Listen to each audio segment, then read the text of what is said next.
I have acquired Khazar the Amazing, issue 237 to be exact, and it scares the crap out of me. I'm a collector of rare comics. Well, not really a collector, I guess. I never keep them for very long, you see. I prefer to sell the comics for big bucks. I buy them from Goodwill and garage sales and estate sales, anywhere I can pick them up cheap, really. I'm in it for the profit, pure and simple. But today, I may have found something that I wasn't quite prepared for. Briarcliff Estates was having an estate sale, and I knew that there would be some interesting pieces there. Mr. Briar had died at the ripe old age of 103 and was said to be a notorious pack rat. His wife and son had died years ago, both under mysterious circumstances, and Briarcliff had gained an air of mystery ever since. It was said that his house was full of things, everything from antiques and collectibles to, well, downright garbage, and I wanted to have a look. The sale was even grander than I had expected. There were halls cluttered with antique furniture, shelves full of old books, antique kitchen appliances, Persian rugs, strange art, odd articles from around the world. All the trash had been cleared away, and all the items for sale had been tagged and were on display. A large crowd had gathered, and I was more than a little interested in some of the books for my shop. The auction seemed like a total waste of time, though, right up until the last lot. The antique furniture went first, then the old cars from the garage, then the rugs and the appliances, and the strange antiquities. Some of them were pretty grisly. Apparently, Mr. Briar had been a world traveler in his youth.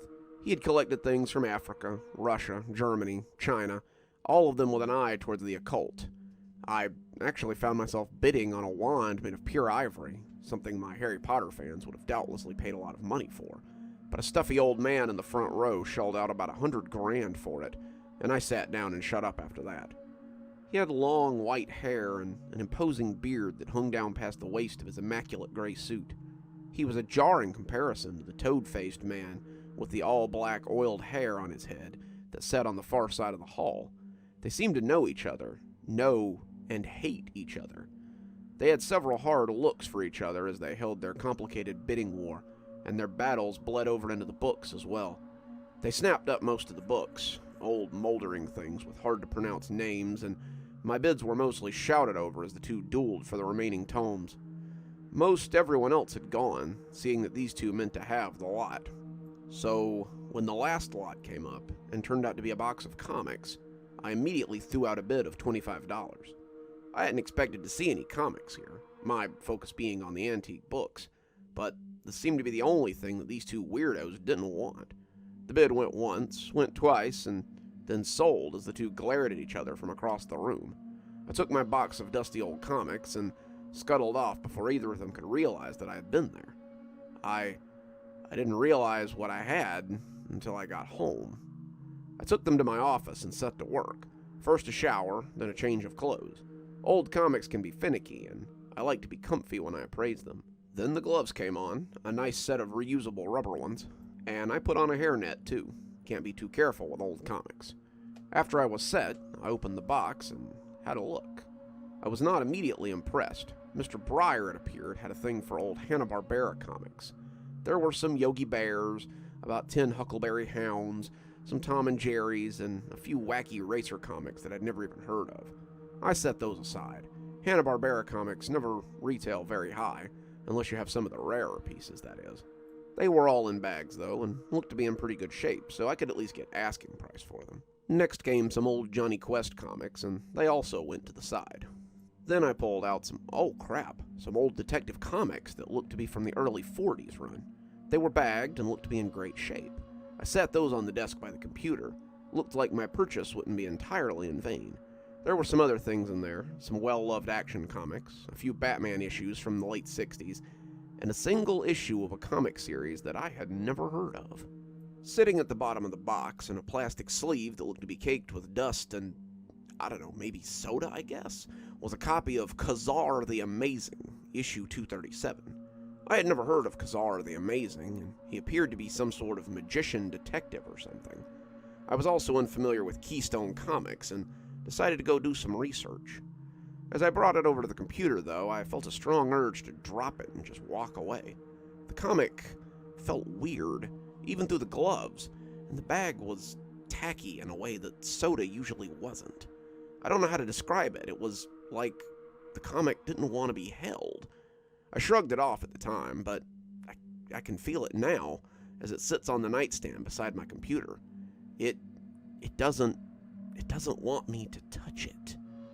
I looked up Khazar and found that it was part of a debut series from Keystone Comics. Khazar was in fact the only comic series they had put out, and it had a very limited run. Less than 500 issues of each comic were ever made, and they were extremely rare and not often seen at auction. Issue 237 was actually the last issue ever printed before Keystone Comics burned to the ground in 1975. The fire was supposedly investigated and ruled as an accident, despite 4 people having perished in the blaze. Chuck Landstar, the owner, and the writer of Khazar, his assistant, Mike Dre, and the illustrators who worked on the comic, Jug and Dale Trebolo, had all been killed in the fire. The series had never seen the light of day again. Apparently this issue had less than the usual amount on the run. Even in its ratty condition, it was worth over $1,000. Cha-ching. $25 for $1,000 seemed like a great deal to me, and who knew what kind of bidding war I could get on this thing. I gingerly removed it from the bag and threw it away, as no customer would want it in that state. The comic itself was ragged, the spine bent, some of the page corners damaged or missing. The pages themselves looked pretty good, old but good, until I got to a spot near the back. Towards the end, Khazar appears to be casting some sort of spell to summon an ancient deity. He stood in the middle of the circle, laid with etchings and stone runes, and I could see quite a few bodies laying around as well. Some of them seemed intricate and embellished enough to make me think they might be the main characters he'd sacrificed. But I knew nothing of the series, so I could only speculate. There was a dark-haired woman in a slinky dress that barely contained her assets, a blonde guy with a loincloth and a skull helmet, a young boy in a red cloak, and another, less buxom redhead that seemed to have died holding hands with the kid. They were all laid out in a circle, and their deaths seemed to have been unkind. Khazar was kneeling, resplendent in his yellow and green robes, as he made his request before the towering form on the horned helm. Its eyes were coals beneath the visor, and its green armor was stained with ancient blood. It sat atop a bone-white horse, steam curling from its nostrils, as it brandished a sword at Khazar that looked big enough to cut him in half. Khazar was making his request, but the words had been smudged. The figure on the horse didn't sit right with me. Even through the page, I could feel his regard. It was like he was looking at me, judging me, weighing my worth. I closed the comic. No sense getting spooked by some old comic, I told myself with a laugh. I took some pictures next, showing the damage, and put it into a new protective bag. I uploaded the pictures to Comic Squire, the service I use to sell comics, and sat back to wait. I pulled some of the other comics I had piled up towards me and started looking them over so I could post them as well. One of the detective comics was worth about $40. That was cool. Another was worth about $30. Excellent. And I heard a ding from my computer and looked up to see that Khazar had an opening bid of $500. I typed a message to the buyer, someone named Nilrim, informing him that I was firm on $800, and went back to the other comics. 2 of the detectives were so much hamster cage liner, but I saved them aside so I could put them with the bulk lot. 2 more were worth about $30, and I had just started looking up the 7th when my computer dinged again. I looked up to see that the same buyer was offering $800, the price I listed it for, and I nodded and turned back to my work. The bid would sit on the site for an hour, allowing others to bid if they wanted, but I figured this guy would get it, and I would be $800 the richer. I'd barely gotten the 7th comic out of the bag when my computer dinged again. A new bid had come in for $1,000. I checked the buyer, and this time it was a new guy named Morgul.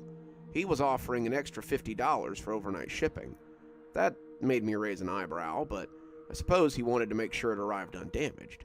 After all, this was a rare comic, and I sent him a message accepting his offer should he win. I had barely sent the message when Nilrim got back to me with $1,200. This went on for a few hours, and as the bids went up, the bidders began to message me. That was when things got bizarre. From Morgul. Dearest seller, the user Nilrim is trying to purchase your wares under false pretense. He is my rival and merely wants to own the comic so that I cannot. I implore you to award the sale to me and ship with all haste. His wording was strange, but it was nothing compared to what his rival was about to send me. From Nilrim. I must ask that you not sell this piece to Morgul. He wants it not for scholarly endowments, but for his power, and it will bring him much. I must have this item so that it can be sealed away from those who might use it for ill. Thank you. I furrowed my brow at this one.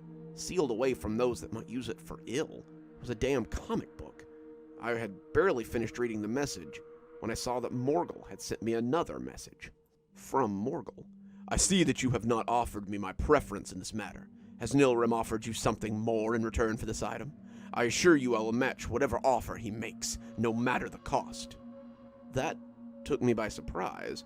These guys were clearly serious collectors, or weirdos, and they could likely pay big money for it. I didn't have to do anything.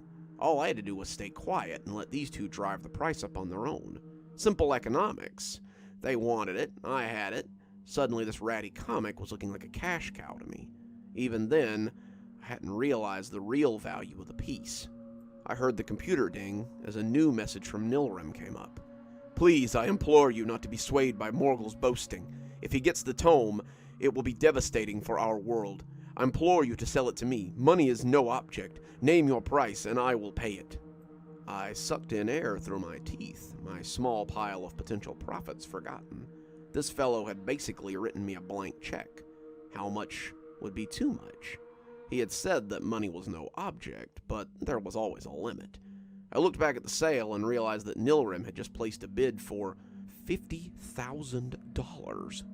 Morgul quickly countered with 60, and the two went right on sparring as I watched. I pulled up Nilrim's message again, and that was when I realized that his profile had a picture attached. I clicked on it and realized that this was the same guy from the auction today. This picture was of a grandfatherly-looking man, long white hair and beard that was downright Gandalf-esque. He was in profile in the picture, just his head and shoulders, but I was willing to bet it was the same guy. This Morgul character was likely the other man, the one who had looked like a toad and been afflicted with all that greasy black hair. They were just continuing their antics from the auction, and I was surprised they had any money left after all the crap they had bought earlier. Another message from Nilrim came in, and this one had a link at the bottom to a new site. This must end. Morgul must not be allowed to own this spell. See what it has wrought last time it was unleashed upon the world. The link brought up an article about Briarcliff Estate. 4 bodies had been found on the grounds nearly 20 years ago.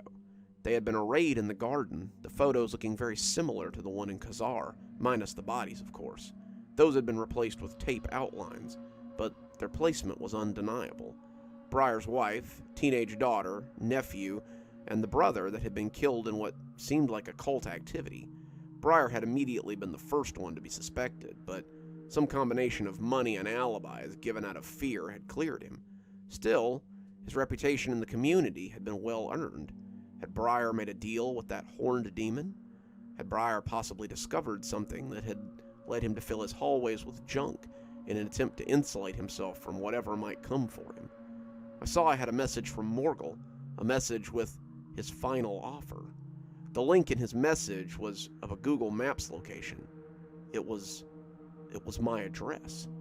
His last message was much less formal and much less pleasant than the others had been. I'm coming for what's mine. See you soon. I've been sitting in my office writing all this down for the past hour. I've locked the doors and called the police, but they don't seem to be taking this very seriously. The numbers on the bid haven't gone up in an hour, and even though Nilrim had won, I'm afraid he's never going to get what he paid for.